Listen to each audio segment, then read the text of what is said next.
Hello dear students of the third secondary stage and welcome to a new lesson. Today we're going to deal with revision 1 on units 1, 2 and 3. Let's start. The first word we have is astronaut. Astronaut is a noun. It means رائد فضاء. Let's deal with its definition. بيقول لنا an astronaut is a person who is trained for traveling in a spacecraft. An astronaut is a person who is trained for traveling in a spacecraft. شخص تم تدريبه انه هو يسافر في مركبة فضائية. Example. بيقول لنا he is trained to be an astronaut. Astronomer. Astronomer is a noun. It means عالم فلك. Let's deal with its definition. An astronomer is a scientist. هو عالم who studies the stars. بيدرس النجوم planets and طبعا planets اللي هي الكواكب and other natural objects in space. طيب. Example. He studies astronomy. Astronomy اللي هو علم الفلك. His hope is to be a successful astronomer. يبقى أمله إن هو يكون عالم فلك. Physicist. عالم فيزياء. A physicist is a person who does research. وناخد بالنا من كلمة research بمعنى بحث. It is an uncountable word. كلمة لا تعد. So it doesn't take the definite articles a or an. يعني ما بتاخدش لا ولا an. ما ينفعش أقول a research. كمان we cannot use it in the plural form. ما ينفعش أجمعها وأقول researches. ناخد بالنا كمان من الverb do which collocates with it. دايما بنستخدم معاها الverb do مش make. يبقى do research. يبقى a physicist is a person who does research connected with physics or who studies physics. The example. He works as a nuclear physicist. يعمل كعالم فيزياء في مجال الطاقة النووية. Reward. Reward is a noun بمعنى مكافأة. بيقول لنا a reward is something that you are given. حاجة أنت بتاخدها أو يتم تقديمها ليك. For example, because you have behaved well. إن أنت تصرفت كويس, worked hard, عملت بجد, or provided a service to the community. أو قدمت خدمة للمجتمع. فالإكزامبل بيقول لنا مصطفى was given the job as a reward. تم إعطاء مصطفى الوظيفة أو تقديم الوظيفة لمصطفى as a reward كمكافأة for helping the community لمساعدة المجتمع. Reward can be used as a noun with a different meaning. بمعنى مكافأة مالية. A reward is a sum of money offered to anyone who can give information about lost or stolen property or about someone who is wanted by the police. يعني أنا ممكن أخذ reward مكافأة مالية لأني قدمت معلومات عن شيء مفقود أو عن شخص مطلوب من قبل الشرطة. طيب مديني example بيقول لي the firm offered a $10,000 reward. Firm بمعنى شركة. It equals a company. Offered a $10,000 reward. ناخد بالنا إن دي compound adjective صفة مركبة. $10,000 ما ينفعش أحطها في البلورال فورم. ما ينفعش اقول a $10,000 reward. ليه؟ لان هي بتوصف noun بعدها اللي هو reward. وطبعا احنا عارفين ان adjectives can't be used in the plural form. هي هنا بتعمل او بتقوم بدور الصفة. فما ينفعش ما ينفعش احطها في صيغة الجمع. صفات لا تجمع في اللغة الانجليزية. فاقول a $10,000 reward for information للمعلومات leading to the conviction of the killer. يبقى هو أو الشركة قدمت $10,000 مكافأة لأي معلومات توصل للإيه؟ لمرتكب الإيه؟ الجريمة أو القاتل يعني. reward بمعنى يمنح مكافأة. It is a verb. بيقول لنا if you do something and are rewarded with a particular benefit, you receive that benefit as a result of doing that thing. نشوف الإكزامبل. بيقول لنا make extra effort to impress the buyer. يعني قدم أو اعمل مجهود أكبر أو أكثر to impress the buyer لكي تبهر المشتري and you will be rewarded with a quicker sale. هتكافئ بشراء يعني سريع يعني كل ما تعمل حاجة مبهرة كل ما انت يعني تبيع بشكل أسرع. في الإكزامبل التاني بيقول لنا bad people are usually rewarded in his books. في شخص كده يعني مش تمام قوي رايتر بيعمل الناس اللي هم الباد people are usually rewarded بيكافئوا في الكتب بتاعته. تمام، ودي حاجة طبعا مش لطيفة. عندنا كمان كلمة award بمعنى جائزة. It is a noun. بيقول لنا an award is a prize or certificate that a person is given for doing something well. جائزة حاجة انت عملتها بشكل جيد، أديت فيها بشكل جيد فبتاخد جائزة عليها. الجائزة دي ممكن تكون برايز، ممكن بأي شكل يعني، ممكن تبقى جائزة مالية أو غيره، أو ممكن تكون سيرتيفيكت شهادة. تمام. بيقول لنا في الإكزامبل أحمد won the Jesse Owens Award as the outstanding athlete of the year. أحمد فاز بجائزة جيسي أونز لأفضل لاعب أو لأبرز لاعب في هذا العام. الإكزامبل الثاني بيقول لنا مصطفى was given the Academy Award for the best surgeon. مصطفى تم منحه جائزة الأكاديمية لأفضل جراح. خد بالك إن كلمة award ممكن تيجي مع تعبيرات مختلفة أو may collocate with many different words like bravery award جائزة الشجاعة، an award for something جائزة لشيء، an award of وبيجي بعدها مبلغ من المال، an award of مثلا $10,000. accept an award يقبل جائزة، receive an award، win an award، get an award، كل ده ممكن يجي مع award، give an award، make an award، present an award. كل التعبيرات دي ممكن تيجي مع كلمة award. بيقول لنا award ممكن تيجي كverb بمعنى يمنح جائزة. الله، يقول لنا to give something valuable such as money or a prize following an official decision. يعني ان انت تقدم شيء قيم as money كمال or a prize كجائزة following an official decision يعني بعد قرار رسمي تم اتخاذه. يقول لنا the company was awarded a contract worth $50 million by the US government.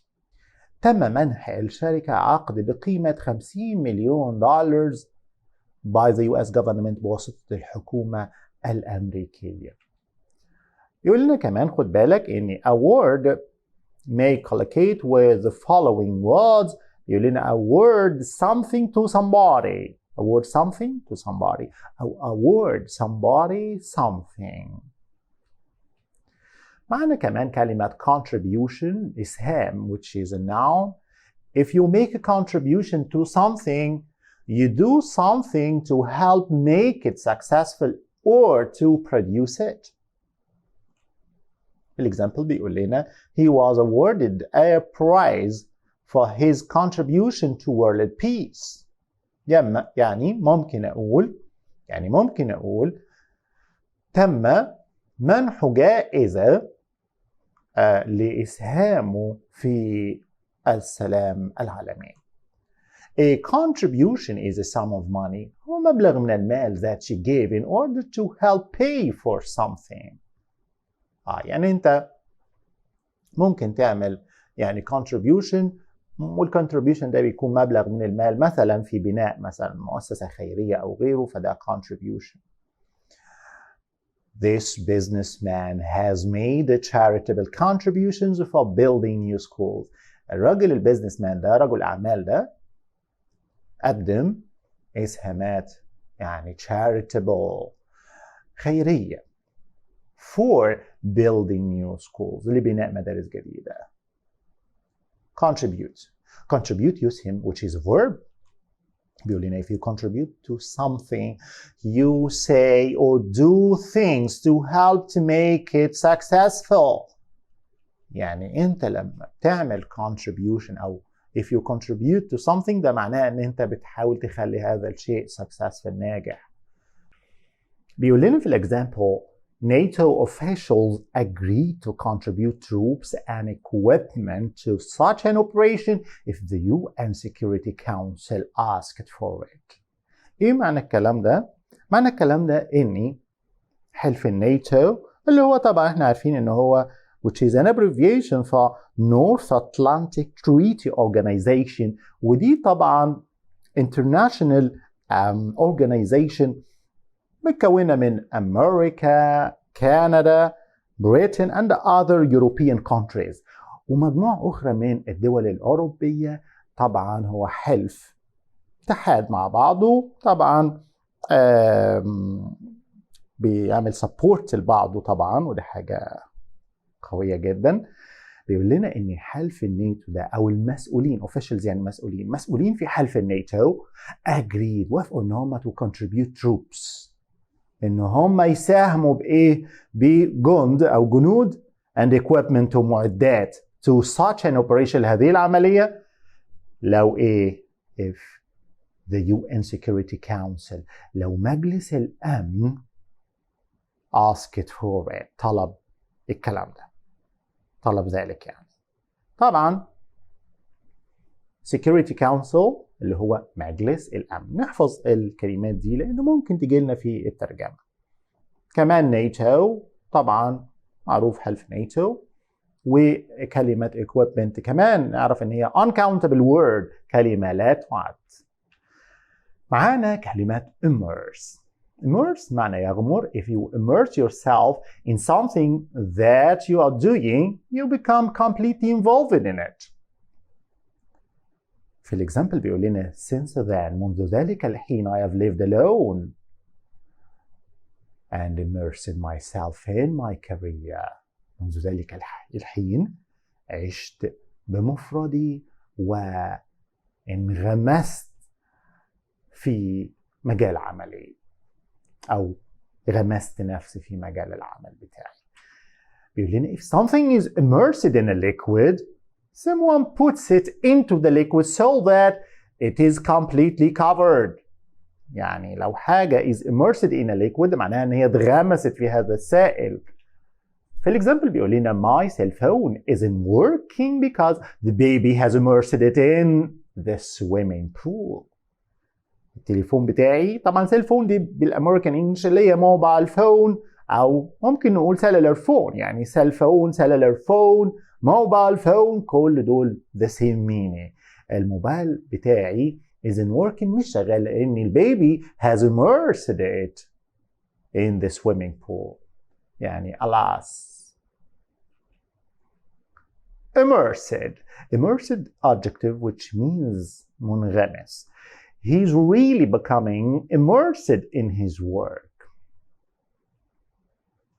يعني منغمس في عمله. Now we're gonna shift to the exercise. بيقول لنا choose a correct answer from A, B, C or D.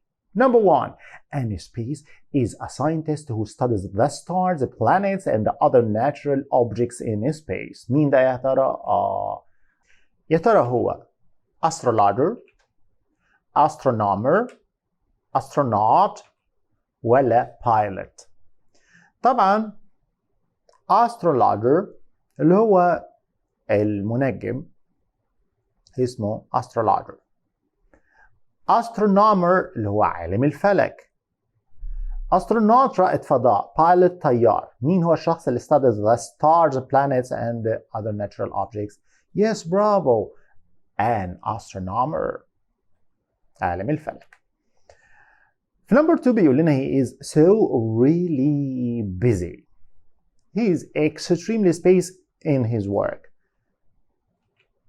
immerse أنا محتاج هنا adjective. immerse verb معناه يغمس. impress يبهر. no. immersed adjective معناها منغمس. ولا impressive مؤثر. طبعا هي immersed in his work منغمس في عمله. number 3 رغد was spaced the first prize in the essay competition.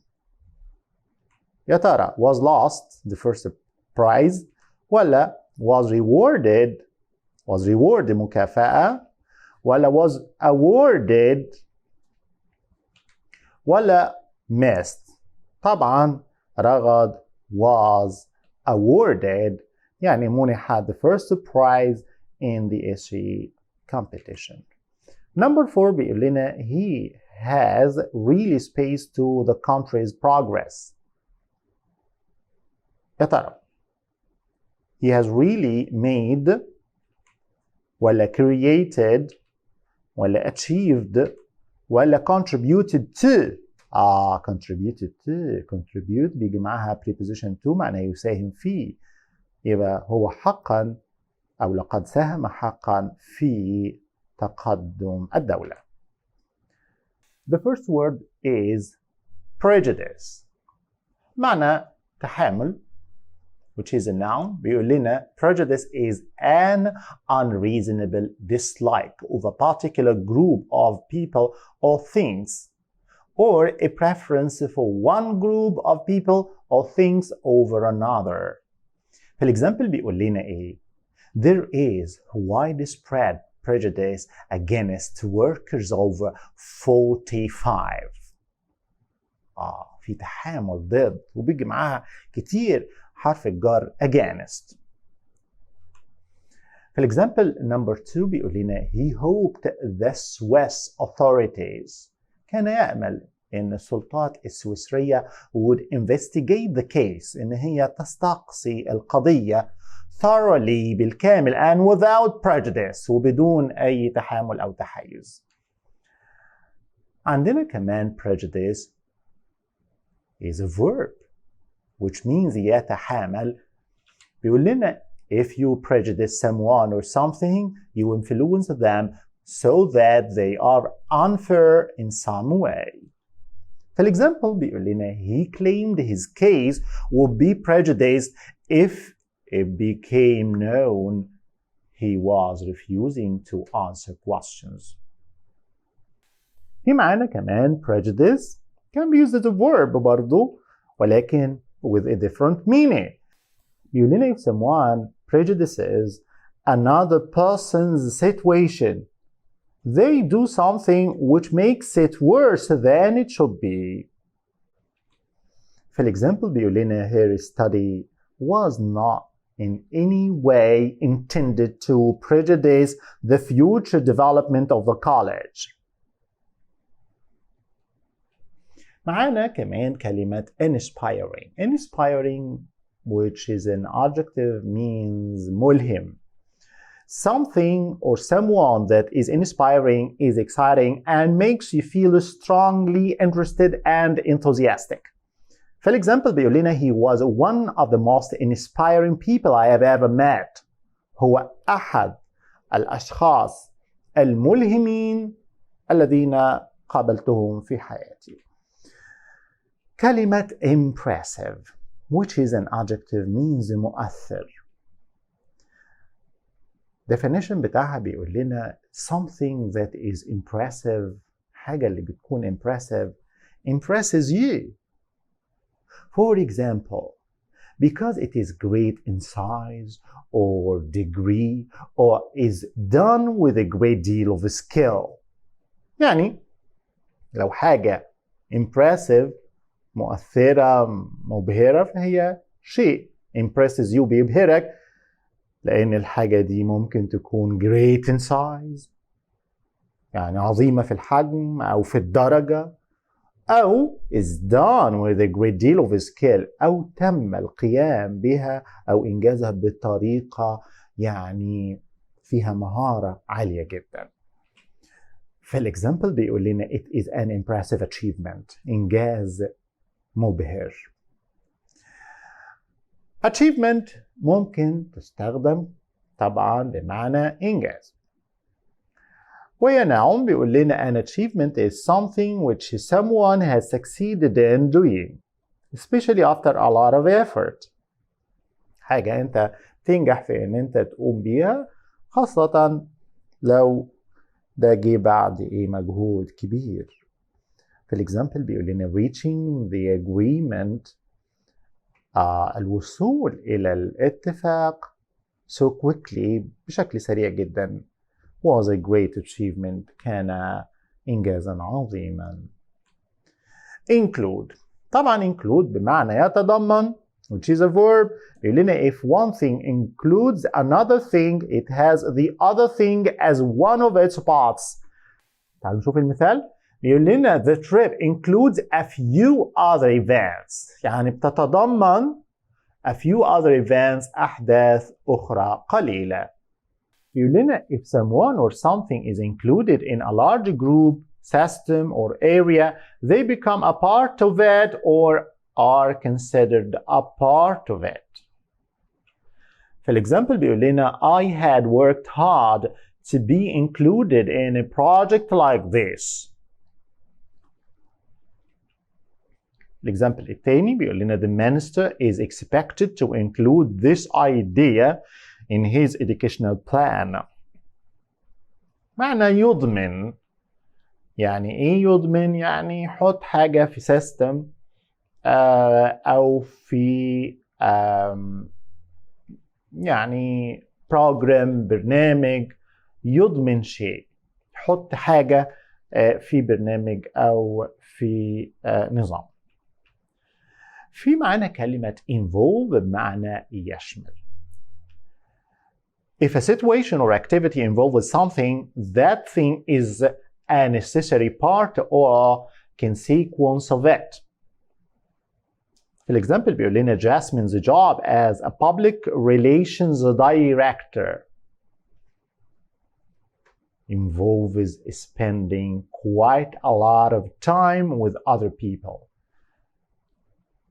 معنى الكلام ده إيه؟ معنى الكلام ده إن وظيفة Jasmine as a public relations director كمدير للعلاقات العامة يتضمن قضاء وقت كبير مع الناس. involve معناها يورط. If a situation or activity involves someone, they are taking part in it. involve ممكن تيجي بمعنى يتورط. بيقول لنا if you say that someone involves themselves in something, you mean that they take part in it, often in a way that is unnecessary or unwanted.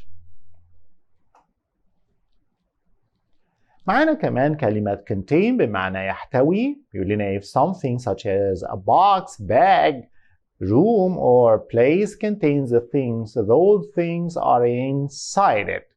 يبقى يحتوي يعني أنا معايا container حاوية، أيا كان شكل الحاوية دي box, bag، أي حاجة جواها أشياء، فده المعنى بتاع contain. Example: factory shops contain a wide range of cheap furnishings.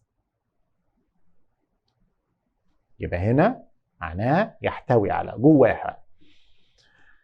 بيقول لنا if a substance contains something that thing is a part of it. والله ده أنا ممكن أستخدم كمان contain مع المواد، إن المادة دي بتحتوي على مادة أخرى، أو الشيء ده بيحتوي على المادة الفلانية كجزء منها يعني.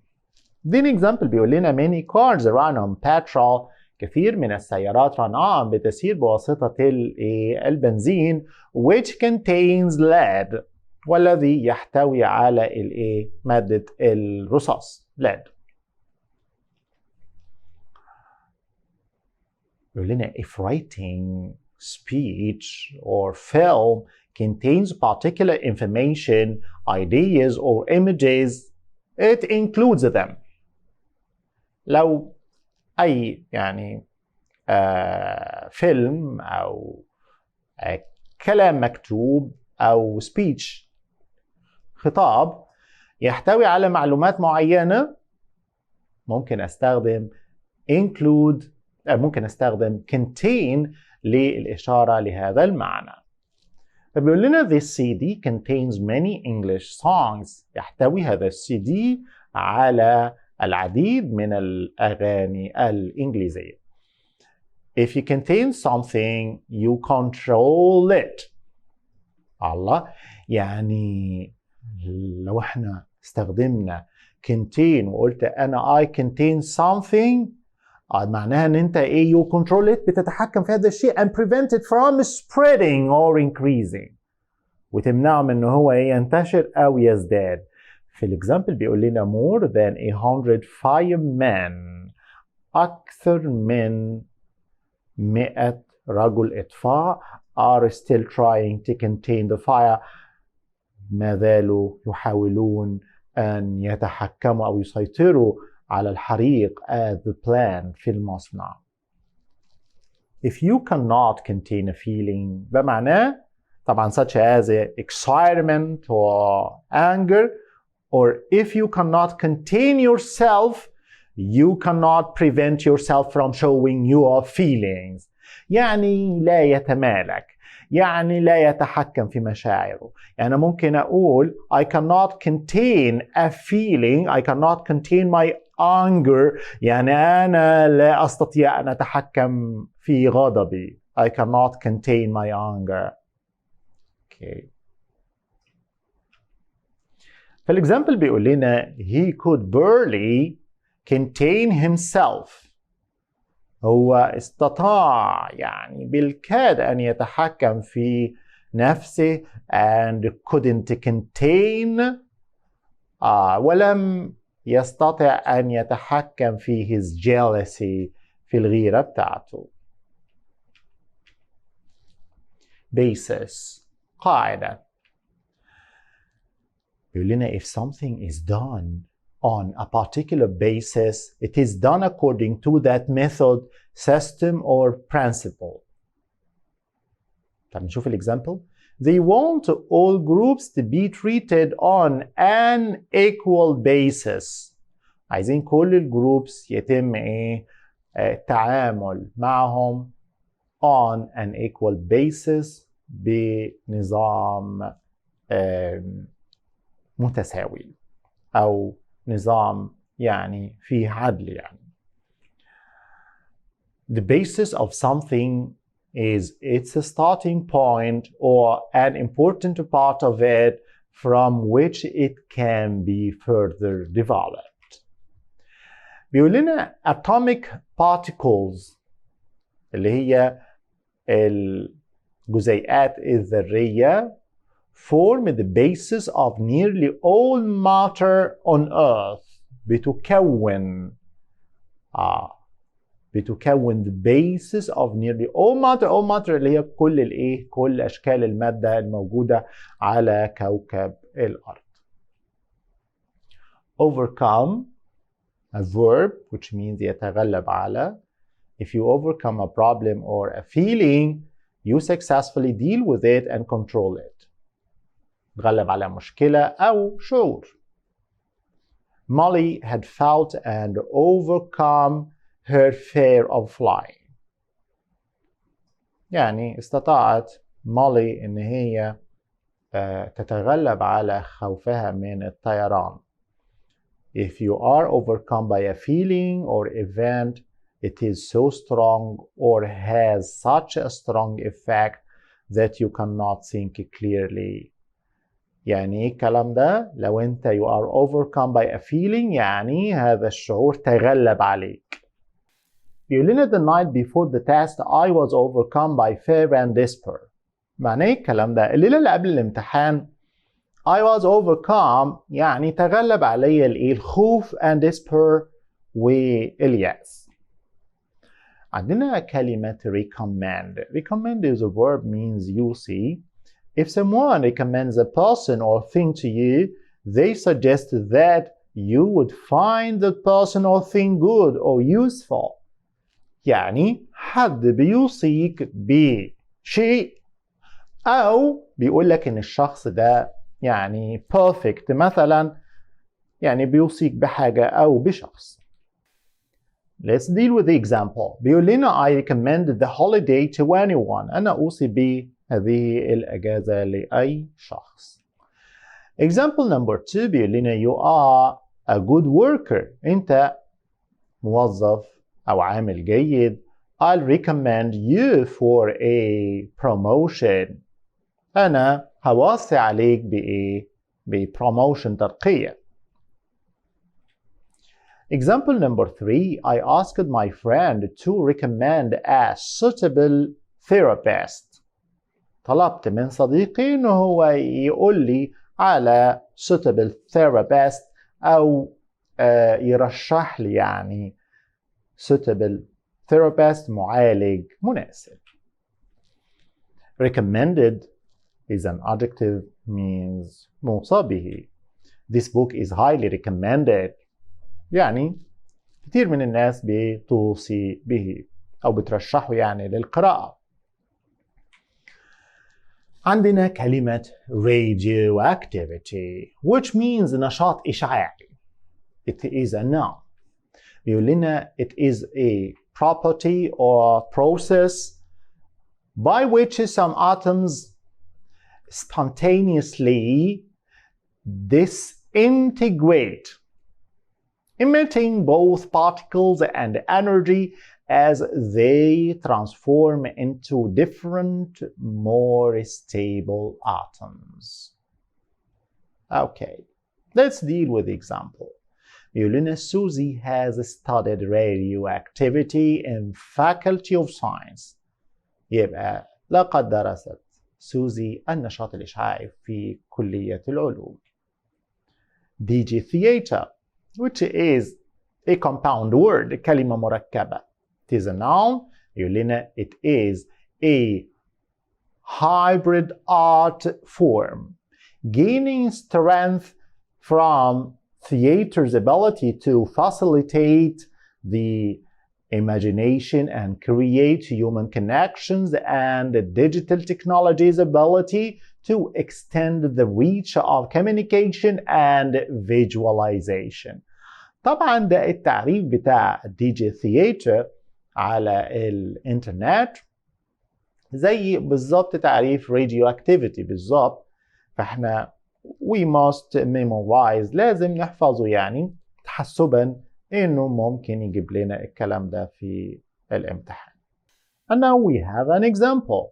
بيقول لنا Ministry of Education is gonna apply DG theater in STEM schools next year. يعني وزارة التربية والتعليم سوف تطبق نظام DG theater في مدارس STEM في العام القادم. عندنا كلمة STEM which is written in capital letters. بيقول لنا ايه بقى؟ اختصار اكيد. بيقول لنا it is the abbreviation for science, technology, engineering and medicine. يبقى STEM دي اختصار للأربع كلمات دول. في الإكزامبل بيقول لنا the government has built STEM schools in many cities. بنت الحكومة مجموعة من مدارس STEM في in my city في مدينتي. And now let's shift to the exercise. بيقول لنا ايه؟ choose the correct answer from A, B, C or D. Many people advised me to read this book. كثير من الناس نصحوني ان انا اقرأ هذا الكتاب. It is highly، عايز هنا adjective. It is highly lost ولا recommended ولا missed ولا proved. طبعا بقول it's highly recommended يعني موصى به، يعني ناس كتير بيترشحوا للقراءة. Number 2. The criminal's bag space a pistol and a knife. يا ترى شنطة المجرم احتوت على pistol مسدس وسكينة. هقولها ازاي؟ involve معناها يتضمن أو يتورط فيه، ولا consist بتتكون في حاجة بتكونها؟ No، أنا بتكلم عن حاوية جواها حاجة، فهستخدم ايه؟ contains. Yes برافو contains. طب نشوف آخر واحدة evolve معناها يتطور، لا ملهاش علاقة بالموضوع أصلا، يبقى هنختار yes برافو letter C contains. Number 3. The accident was really space for her to write that wonderful book. الحادثة كانت ايه بالنسبة لها ان هي تكتب هذا الكتاب الرائع؟ يا ترى was really inspired. الاكسيدنت كانت inspired ملهمة ولا inspiring ملهمة ليها انها تكتب ذلك الكتاب الرائع؟ inspiring طبعا، بس نشوف باقي الاختيارات. inspire يلهم، مش محتاجين verb، و inspires برضه verb في present simple. طبعا the correct answer is inspiring. DGCH review. طبعا احنا عارفين ان review بمعنى مقال نقدي، يعني طبعا ده مقال نقدي على DGCH او تكنولوجيا DGCH. بيقول لنا scientists from history come to life in a new online show involving wooden puppets, music and theater called Gina and the STEM Sisters. It's a musical with great songs and a wonderful message. The show tells the story of some of the most inspiring women in science and mathematics. طبعا inspiring which is in bold معناها ملهم. In the story, Gina is on a journey and gets lost in a forest. There she meets women who have made important contributions to the history of STEM. طبعا contributions بمعنى إسهامات. The women include Hedy Lamarr, who was both an actress and inventor. Whilst at the top of her film career, she invented a technology called signal hopping, which later was the basis for all modern wireless communication, including that found in mobile phones. Other women that Gina meets are Marie Curie, who was a physicist, طبعا physicist عالم فيزياء, and a chemist وكيميائية famous for her research and experiments on radioactivity. وأخذنا قبل كده radioactivity بمعنى النشاط الإشعاعي. And Mae Jemison, an American engineer and astronaut, وطبعا رائدة فضاء. Marie Curie was the first woman to win the Nobel Prize Award بمعنى جائزة in 2 different fields. Mae Jemison was the first black woman to travel into space. The scientists share their knowledge with Gina and help her to develop key skills to become a future STEM expert herself. On her journey, Gina also meets a computer scientist, Lovelace, and astronomers who show Gina the stars. طبعا astronomers معنى علماء فلك. The show has been created for schools. It will hopefully encourage young people to find out more about these inspiring women in science and how they overcame the difficulties and prejudice. طبعا prejudice بمعنى تحيز in their way. التحيز أو التحامل اللي كانوا بيجدوه في طريقهم. The puppets were beautiful and completely immersed me in characters. طبعا immerse بمعنى يغمس، يعني العرائس دي كانت جميلة وغمستني بشكل كبير في الشخصيات. منى aged 12 بتقول I definitely recommend it. طيب. Now after reading the passage, let's deal with the questions. معنا مجموعة من الأسئلة.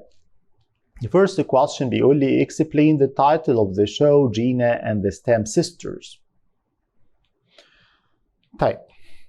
طبعا التايتل اللي هو Gina and the STEM sisters بيقول لنا the STEM sisters are a group of talented women.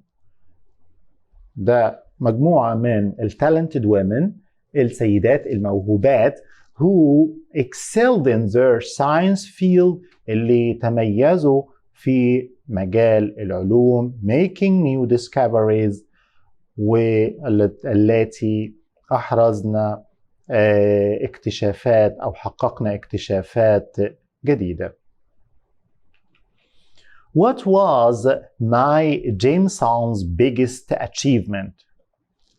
ايه أعظم achievement إنجاز اتعمل بواسطة my Jameson؟ بيقول لنا she was the first black woman to travel into space. كانت أول سيدة سوداء تسافر إلى الفضاء. Number 3. What was especially impressive about هيدي لامار؟ إيه اللي هو يعني impressive مؤثر بشأن هيدي لامار أو مبهر يعني. She was a famous actress. كانت ممثلة مشهورة but also an inventor. وكانت أيضا مخترعة عظيمة. What does the main character Gina learn? إيه اللي اتعلمته الشخصية الرئيسية جينا؟ بيقول لنا جينا learns key skills. تعلمت الكي skills to become a STEM sister herself. To become a STEM sister herself. What's the purpose of the show? Purpose معنى غرض. الغرض من الشو to help young people find out more about inspiring women in science. Now, dear students, we have come to the end of this lesson. Wishing good luck and bye-bye.